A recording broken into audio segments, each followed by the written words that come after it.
Now, as TikTok has reached over 1 billion monthly users, the social media platform has evolved from just a place to watch synchronized dances to cooking lessons, cleaning hacks, affirmations, and even beauty hacks. In fact, major companies are now budgeting marketing dollars for TikTok and other social media platforms. But just like with everything else on the internet, not everything being pushed on social media is truly beneficial. In fact, it can leave long-term damage. Joining me now to discuss is Dr. Michael Somanek, a board-certified facial plastic surgeon. Thank you so much for joining me, doctor. Thanks for having me. Okay, I'm sorry, I've got to admit it. I'm one of those people, especially during the pandemic, got bored, saw a TikTok, ordered the product, thought it was going to change my life. I did some damage, actually. Which ones, though, are you seeing are the ones that concern you most? And I'm still going, please don't let it be the ones that I purchased, because then my husband will say, I told you so. Yeah, you are certainly not alone in this. And, I think one of the most frightening ones that I've seen is the DIY lip filler. Now, this is something that is regularly performed by a board-certified physician in an office setting. And you have these things, these devices that are being sold called hyaluron pens, which basically sell themselves as a needleless filler.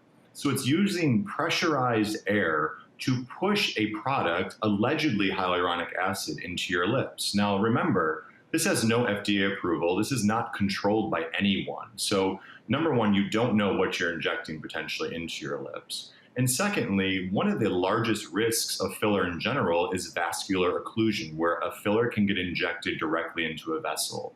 So if something happens where you are doing this hyaluron pen, you get it into a vessel, you can clog that vessel, causing damage, long-term damage to the overlying skin.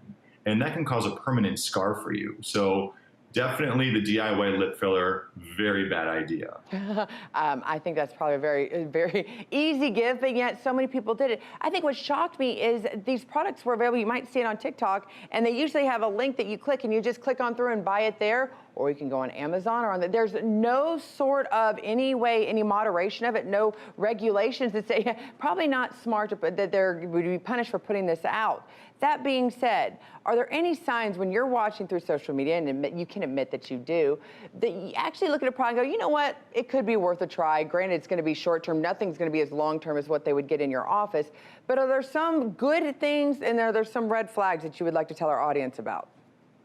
Yeah, we are all watching social media. Everyone is on their phone on a daily basis. But, anytime you see something that's for sale on one of your social media platforms, and you know that this is a device or a procedure that's largely performed in a physician's office directly under the supervision of a physician, you should take pause and think twice about purchasing this device. My best recommendation is to, take a screenshot of it. Next time you're seeing one of your cosmetic physicians, your board-certified plastic surgeon or dermatologist, ask them about this and see if it is something that they would recommend or think that can be done safely in the safety of your home. And if they really say it's not, it's better to just leave it in the hands of the experts, pay a little bit of extra money, because at the end of the day, it is your face. Right. Well, and I also kind of think of this, though, like around Halloween, when all the candy's out, I'm surprised dentists don't hand it out, because it's great job security for them. Because give it about 2 weeks, and they're going to probably have a couple kids visiting them from it.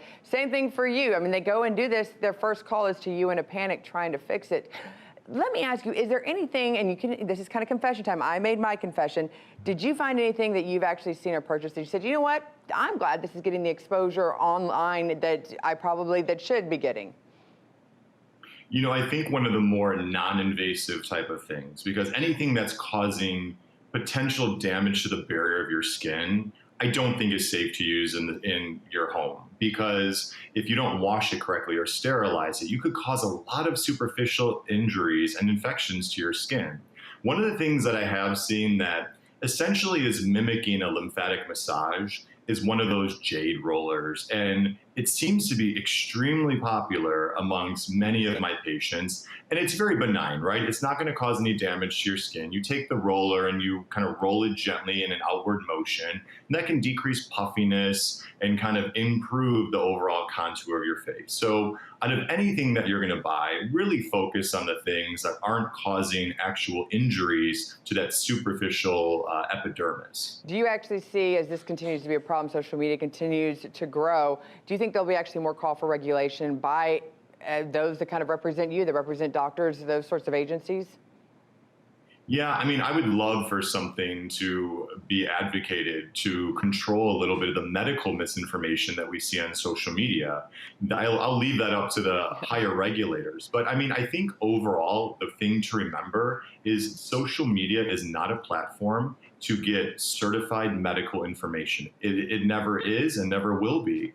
And it is just something that you need to consult with an actual physician to debunk a myth or see if something is safe for you to use. Absolutely. Doctor, great to speak with you. Thanks for giving us this advice. Thank you.